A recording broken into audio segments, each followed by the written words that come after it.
Olá, olá a todos. Este é mais um evento do nosso bate-papo produtivo.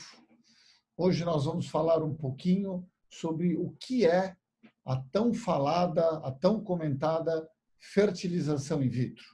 Eu tenho o prazer de convidar a doutora Flávia Torelli, que é nossa médica do corpo clínico da Unidade Campinas e que vai explicar um pouquinho sobre a fertilização in vitro. Flávia, tudo bem? Oi, doutor Eduardo, tudo bem? Um prazer enorme estar aqui participando com vocês desse bate-papo sobre fertilização in vitro. Bacana, muito bacana, obrigado. Mas, Flávia, explica para nós o que é a fertilização in vitro, o que acontece nesse processo e que, de tal maneira, pode, vamos dizer assim, ajudar tanto os casais. Bom, para a gente falar da fertilização in vitro, eu gosto de dar o conceito de fertilização. Então, fertilização é o que a gente chama do encontro do óvulo com o espermatozoide, que normalmente acontece dentro do corpo da mulher na tuba uterina. A fertilização in vitro é um tratamento para engravidar em que o encontro do óvulo com o espermatozoide acontece no laboratório. Só que para isso acontecer, a gente precisa ter algum estímulo ovulatório da mulher, a gente precisa dar algumas medicações para que essa mulher produza alguns óvulos, e esses óvulos eles são retirados do ovário através de uma punção guiada por ultrassom. A gente retira esses óvulos vão para o laboratório e é feita a fertilização, a junção com o espermatozoide do parceiro no laboratório. Então, essa é a fertilização in vitro. Legal, muito bom. E me diga uma coisa, para quem se destina a fertilização in vitro? Quer dizer, qualquer casal infértil tem que ir para uma fertilização in vitro ou qual seria o público, vamos dizer assim, mais indicado para esse tratamento? Bom, em princípio, a gente acaba indicando, por exemplo, para fatores masculinos, então homens que têm alguma alteração na contagem ou na motilidade dos espermatozoides. Às vezes, homens vasectomizados podem ir para fertilização in vitro, porque não tem mais espermatozoide no ejaculado, mas também a gente pode avaliar mulheres com fatores tubários, obstruções nas tubas uterinas. Endometriose também pode ser uma indicação.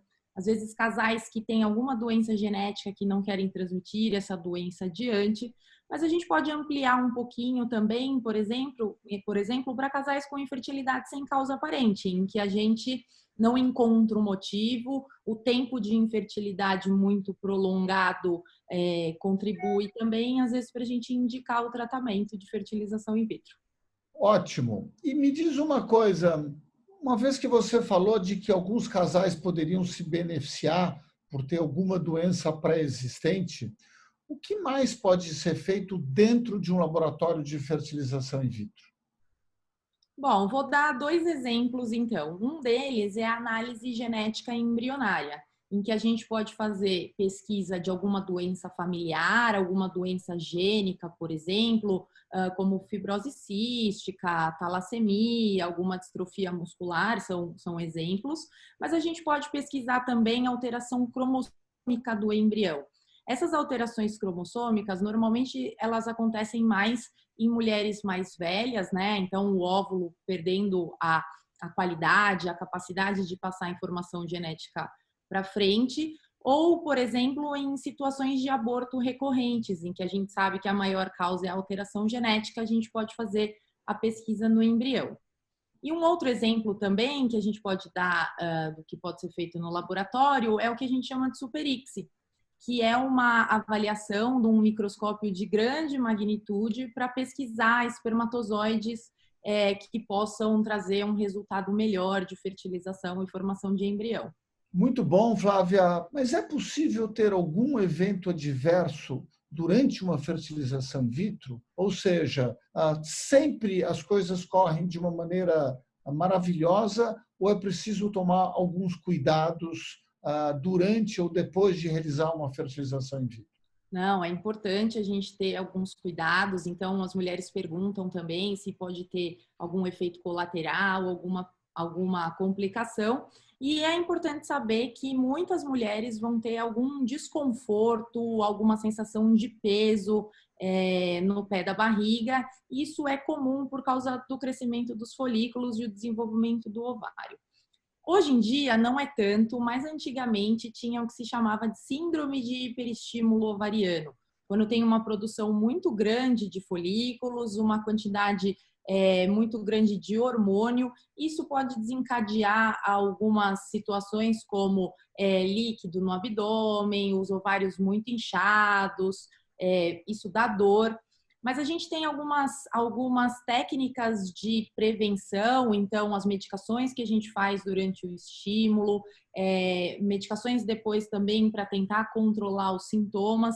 Então, isso já tem acontecido cada vez mais raramente. Mas também, da punção pode acontecer algum sangramento, a mulher pode ficar tanto com um sangramento da vagina mesmo, e mais raramente algum sangramento para dentro do abdômen. Então, é importante ter cuidado, sim, porque é um procedimento cirúrgico simples, mas é um procedimento cirúrgico.